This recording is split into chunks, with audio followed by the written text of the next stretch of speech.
Vous êtes beaucoup tué. Kilo Juliet, goodbye, thank you. Québec Kilo, je reviens à peine. Oui, traffic code 2, runway 26, QNH 1019.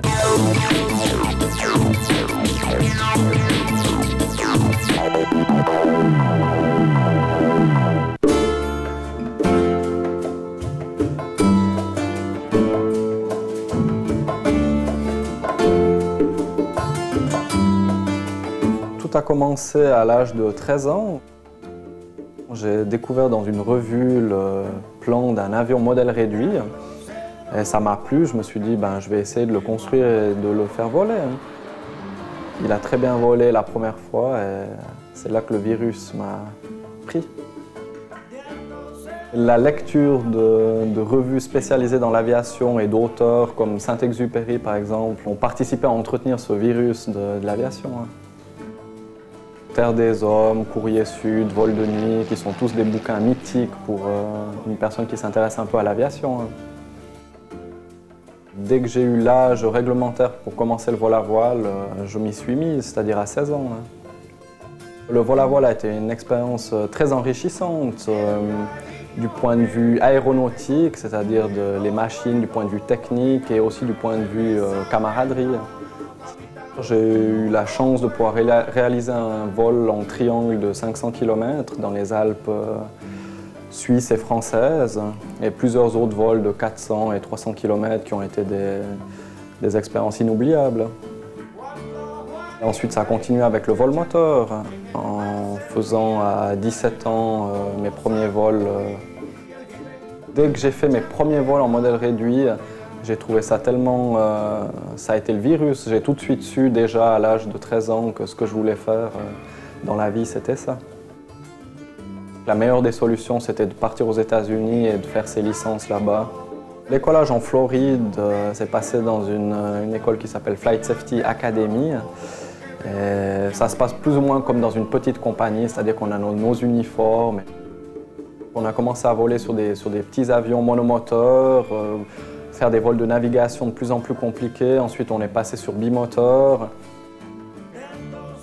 Mes premiers vols en tant que pilote professionnel se sont déroulés chez Air Glacier à Sion, avec un petit monomoteur de 6 places pour faire des tours sur les Alpes.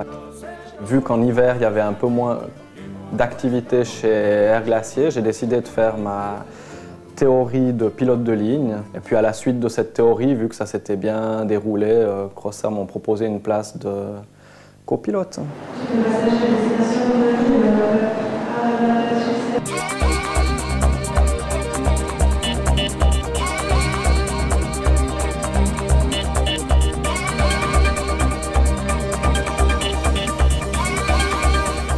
J'ai passé sur la ligne comme copilote et j'ai volé légèrement moins de 3 ans. Et ensuite, j'ai eu la chance de passer très rapidement commandant. J'ai eu mon dernier examen le lendemain de mon 26e anniversaire. C'est difficile à expliquer. C'est un sentiment un peu de plaisir, de fierté, en même temps une petite appréhension. C'est un peu des sentiments mitigés. Le programme de la journée d'aujourd'hui est relativement simple, c'est 2 allers-retours sur Londres City.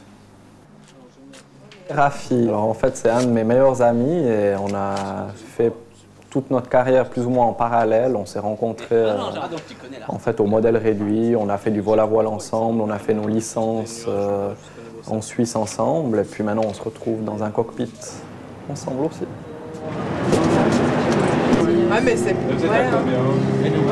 Franchement, Le métier de pilote de ligne, en tout cas le métier donc, de commandant, on peut le comparer un peu à un chef d'entreprise. C'est-à-dire qu'on nous met à disposition un avion, un équipage, et puis c'est à nous donc, de gérer ces éléments le mieux possible pour transporter nos passagers du point A au point B.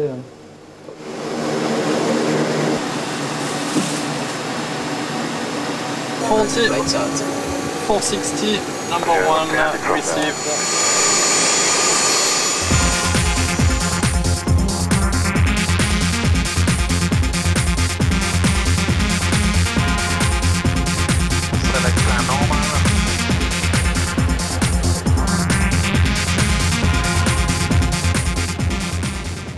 À Londres, la principale difficulté, c'est les caractéristiques de la piste.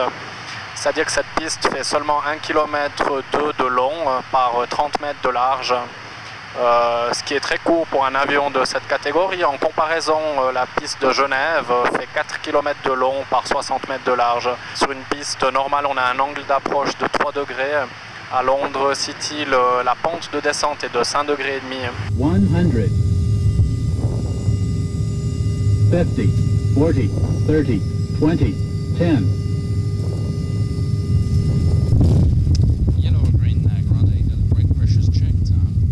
Et voilà, bienvenue sur le porte-avions Londres.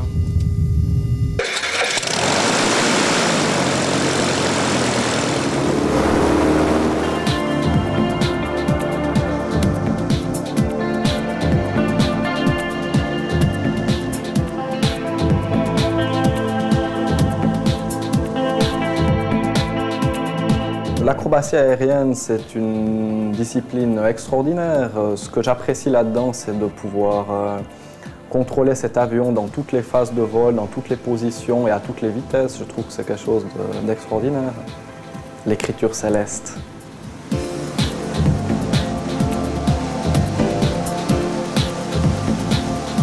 C'est clair qu'il y a les accélérations, il y a cet horizon qui tourne sans arrêt.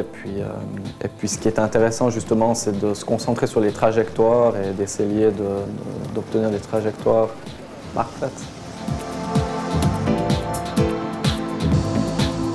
C'était un peu un souci que j'avais au début parce que les passagers ont encore ce cliché du commandant de bord 50 ans grisonnant. J'ai eu plusieurs expériences rigolotes, dont une lorsque j'étais encore copilote. Une dame entre dans le cockpit et elle s'étonne, hein, « Vous me paraissez bien jaune », autant à droite qu'à gauche. Et le commandant a une très bonne réponse en disant qu'à nous deux, on avait quand même 50 ans. Hein.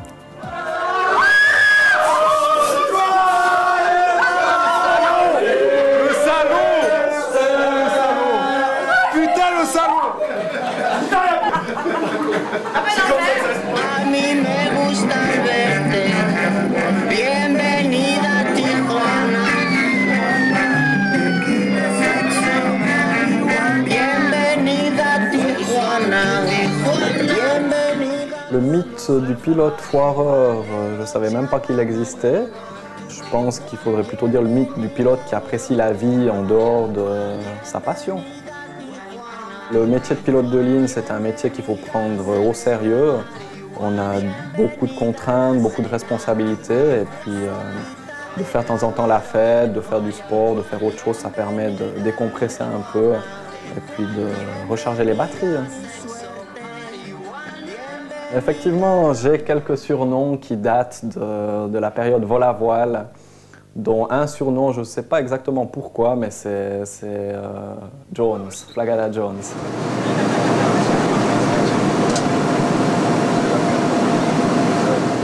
Chauffeur d'autobus, oui, effectivement, la comparaison est pas ridicule. Disons, je dirais que le but est le même, les moyens sont différents. My control.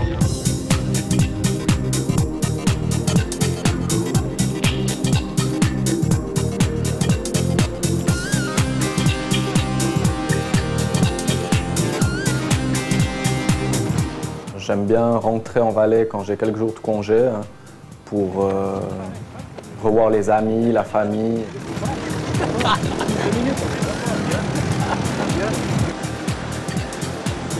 Ouais, mais il va sur le haut de prix, quoi. Mais c'est comme ça qu'il faut faire. Fabuleux. Parce que maintenant, si on switch un truc, ça va bouger en fonction de ça aussi. D'accord. Avant d'être un métier, pour moi, c'est une passion. Donc c'est ça qui est fabuleux, de pouvoir vivre de sa passion. Il y a peu de gens qui ont la chance de pouvoir le faire. L'idée de ce que les gens se font de ce métier par rapport à ce qu'on fait vraiment, elle est souvent différente. Il y a souvent beaucoup de clichés et puis la réalité est souvent complètement différente.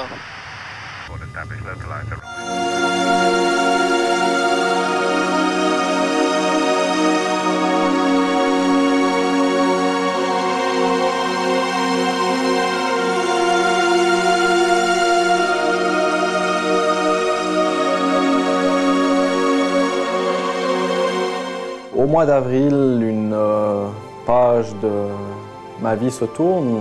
Je quitte Crossair pour commencer dans une nouvelle compagnie aérienne privée.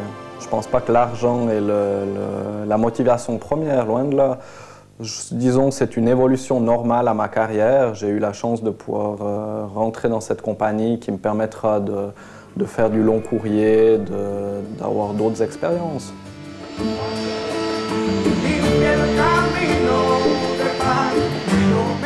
Il y a quelques semaines, j'étais par hasard sur l'aéroport Xion et j'ai eu la joie de voir mon futur avion, le Gulfstream 4. Ça m'a fait tout drôle de le voir là et puis j'espère que ce sera un signe de bon augure et que j'aurai éventuellement l'occasion de venir une fois avec mon nouvel avion posé à Sion.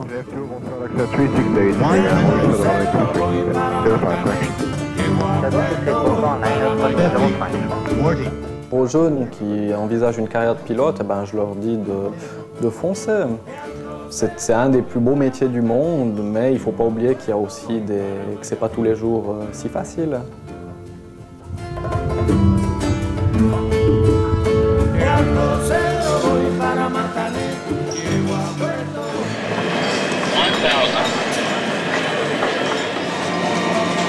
Trop facile.